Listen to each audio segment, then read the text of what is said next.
جماعت اہل حدیث کے مایہ ناز خطیب، مذہبی اسکالر، محترم و مکرم پروفیسر ڈاکٹر عبدالرزاق ساجد کے نیو بیانات، خطبات، دروس قرآن و حدیث کی روشنی میں سننے کے لیے ہمارے یوٹیوب چینل کو سبسکرائب کریں، فیس بک پیج کو بھی فالو کریں۔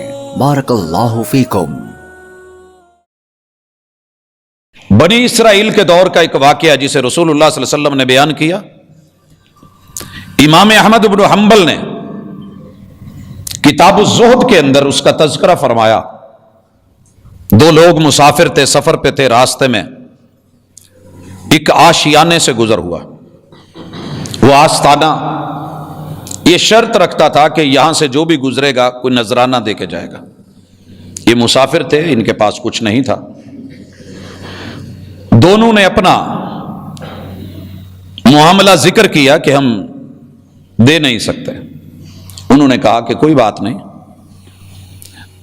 اگر آپ کے پاس کچھ نہیں تو یہیں سے مکھی پکڑو، گردن مروڑو اور اسے وار دو، لیکن گزرنا اسی طرح ہوگا وگرنہ مار دیے جاؤ گے۔ رسول کریم علیہ الصلاۃ والسلام فرماتے ہیں دونوں نے مشورہ کیا۔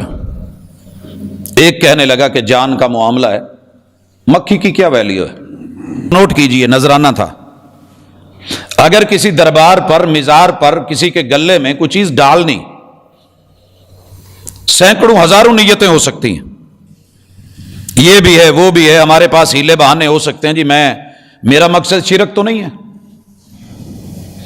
یہ اللہ والے تھے، جاتے جاتے میں نے ان کو کچھ دے دیا کہ چلیں در و دیوار بن جائیں گے، عمارت بن جائے گی، یا یہاں لوگ آئیں گے لنگر کھا لیں گے۔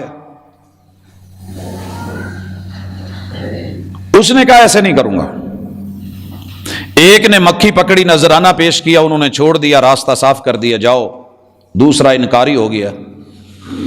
آپ اور میں اسے شاید بے وقوف سمجھیں کہ یار اپنی جان کا مسئلہ تھا، چھوٹی سی بات پہ اڑ گیا، بعد میں جا کے توبہ کر لیتا۔ مجبور تھا نا، دل سے تو نہیں مان رہا تھا۔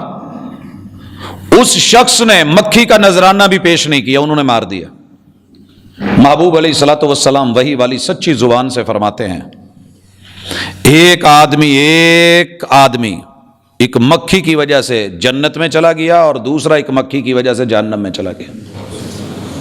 جنت اور جہنم آپ کے میرے ہاتھ میں نہیں ہے، جس کو مرضی جہنمی بنا دیں، جس کو جنتی بنا دیں، لیکن کسی بھی قانون کی، قاعدے کی، ضابطے کی، اصول کی، کسی تاریخی حوالے کی یا رسول اللہ صلی اللہ علیہ وسلم کی زبان سے نکلے ہوئے وحی کے بیان سے اس کی تصدیق کی، اس کی وضاحت تو ہم کر سکتے ہیں۔ دیکھ لیجئے کیا تھا نذرانے میں۔ آج ہمارے یہ نذرانے معمولی کیس سمجھے جاتے ہیں، اللہ نے اتنا بھی گوارا نہیں کیا۔